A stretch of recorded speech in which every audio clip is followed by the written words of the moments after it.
శ్రీమాత్రే నమః.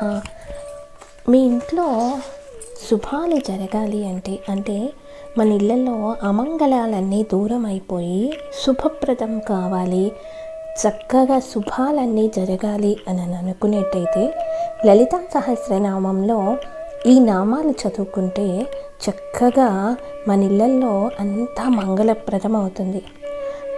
శ్రీమాత్రే నమః. శివాయ గురవే నమః. లోకా సమస్త సుఖినో భవంతు. ఆ నామాలు ఏంటంటే సుమంగళి, సుఖకరి, సువేషాఢ్య, సువాసిని, సువాసిన్యర్చన ప్రీత, శోభన, శుద్ధమానస. ఈ నామాలు కనుక నిత్యము పఠించుకుంటే ఇంట్లో అన్నీ కూడా శుభాలు జరుగుతాయి. సుమంగళి అంటే ఆ తల్లి సర్వమంగళ స్వరూపిణి. అన్ని మంగళాలు కూడా ఆ తల్లిలోనే ఉన్నాయి. అంటే ఒక్కసారి మనం ఆ తల్లిని, అమ్మవారిని తలుచుకుంటే చాలు అమంగళాలన్నీ దూరం అయిపోతాయి. అమంగళము అంటే ఇక్కడ అజ్ఞానము అని అర్థం చేసుకోవాలి. ఎందుకంటే అజ్ఞానం వల్లనే మనము ఒక నిర్ణయం తీసుకోవాల్సి వచ్చినప్పుడు సరైన ఒక సమస్యకి మనము సరైన నిర్ణయం తీసుకోలేకపోవటము అనేది, దానివల్ల మనకి రావాల్సిన ఫలితం కన్నా వ్యతిరేకమైన ఫలితాలు రావటం అనేది మన అజ్ఞానం వల్లే జరుగుతుంది. కనుక ముందు మనకి ఆ అజ్ఞానం తొలగిపోతే అన్నీ మంగళం జరుగుతుంది. సుఖకరి అంటే ఆ తల్లి సుఖాన్ని ఇస్తుంది మనకి. ఆనందమే సుఖము అని చెప్తారు కదా. అందువల్ల అయితే మనకి ఆ యోగ్యత ఉందో లేదో తెలుసుకుని ఇస్తారు కాబట్టి అమ్మవారు మనకి సుఖకరి అన్నమాట. అంటే సుఖాలనిచ్చే తల్లి అని అర్థం. తర్వాత సువేషాఢ్య అంటే ఆ తల్లి సుమంగళి స్వరూపం అన్నమాట. పెద్ద ముత్తైదువ. గాజులు, మట్టెలు, మంగళసూత్రము, పసుపు, కుంకుమ ఇవన్నీ ధరించిన తల్లి ఎవరైతే తనని పూజిస్తారో, ఎవరైతే తనని ఆరాధిస్తారో వారికి ఎప్పుడూ కూడా వాటికి లోటు లేకుండా చేస్తుంది. ఇంకా సువాసిని అంటే అమ్మవారి పతి అమృతేశ్వరుడు, ఆ తల్లి అమృతేశ్వరి. కాబట్టి అందరికీ కూడా ఆ సువాసిని భాగ్యాన్ని ఇస్తారనమాట. అమ్మవారు నిత్య సువాసిని అని మనకి తెలిసిందే కదా.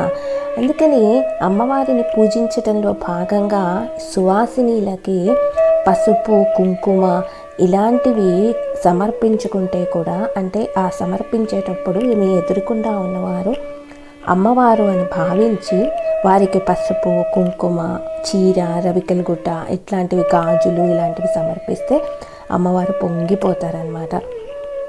అయితే మీరు అనొచ్చు, మాకు చీర పెట్టేంత స్తోమత లేదండి అని అంటే ఒక జాకెట్ కుట్టు పెట్టచ్చు, లేదా పసుపు, కుంకుమ, గాజులు వంటివి వారికి సమర్పించవచ్చు. ఏది చేసినా కూడా మీ ఎదురుకుండా ఉన్నవారు అమ్మవారు అని భావించి చేయాలి తప్ప మళ్ళీ అందులో అదేంటంటే ఆ పెట్టేటప్పుడు పీనాసితనం కానీ అది చూపించకండి. ఎప్పుడూ కూడా ఎదుటి వాళ్ళకి ఏమైనా ఇచ్చేటప్పుడు మాత్రం ఇలా తక్కువ రకమైన వస్తువులు, కాస్ట్ తక్కువ అని చెప్పి ఏదో ఒకటి కొనివ్వటము, అవసరమైతే మీరు తగ్గించుకొని, అంటే ఇప్పుడు మీరు ఒక చీర ఎవరికైనా పెట్టాలనుకున్నారనుకోండి, అవసరమైతే మీరు తక్కువ ధర చీర తీసుకొని పెట్టేటప్పుడు మాత్రం మనం అమ్మవారికి పెడుతున్నాం కాబట్టి చక్కగా మీ స్తోమతకి తగినట్టుగా వారికి మంచివి పెట్టడం అలవాటు చేసుకోండి. అలాంటి వాటిల్లో పీనాస్థలం ప్రదర్శించకండి. తర్వాత సర్వాభరణ భూషితమైన రూపమే శోభనము. అంటే ఆ తల్లి ఎంత నిండుగా ఉంటారు చూడండి, ఏ ఫోటోలో చూసినా. ఆ సర్వాభరణాలు అనేవి మంత్రస్వరూపాలు. ఆ తల్లి అలా ఉండటమే శోభనం అన్నమాట. ఇంకా శుద్ధ మానస అంటే ఇక్కడ ఏం చెప్తున్నారు అంటే సర్వాభరణ భూషితమైన రూపము అని. మీకున్నంతలో చక్కగా నిండుగా ఉండండి. ఎప్పుడూనూ దైన్యంతో ఉండద్దు, అన్నీ అమ్మవారు చూసుకుంటారు. కాబట్టి ఉన్నంతలో మీకు ఏమైనా బంగారు ఆభరణాలు ఉంటే వాటిని చక్కగా ధరించటము, చక్కగా నుదుటిన బొట్టు పెట్టుకోవటము, చక్కగా జడ వేసుకుని పువ్వులు పెట్టుకుని అట్లా మీకు ఉన్నంతలో చక్కగా అలంకరించుకుని ఉండమని అనమాట. శుద్ధ మానస అంటే అమ్మవారికి ఎంతో ఇష్టమైన నామం అది.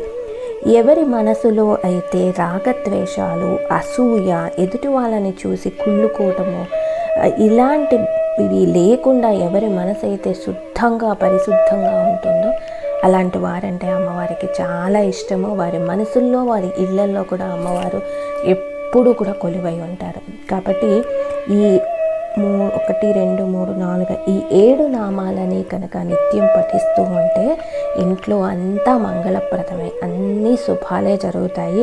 మనకి ఉన్న కష్టాలన్నిటినీ అమ్మవారు తీరుస్తారు. మనకి ఎంత యోగ్యత ఉందో దానిని బట్టి మనకి సుఖాన్ని అందజేస్తారు. మరొక్కసారి చెప్పుకుందాం ఈ నామాలు. సుమంగళి, సుఖకరి, సువేషాఢ్యా, సువాసిని, సువాసిన్యర్చన ప్రీత, శోభన, శుద్ధ మానస. శ్రీ సుమంగళ్యై నమః, శ్రీ సుఖకర్యై నమః, శ్రీ సువేషాఢ్యాయై నమః, శ్రీ సువాసిన్యై నమః, శ్రీ సువాసిన్యర్చన ప్రీతాయై నమః, శ్రీ శోభనాయై నమః, శ్రీ శుద్ధమానసాయై నమః.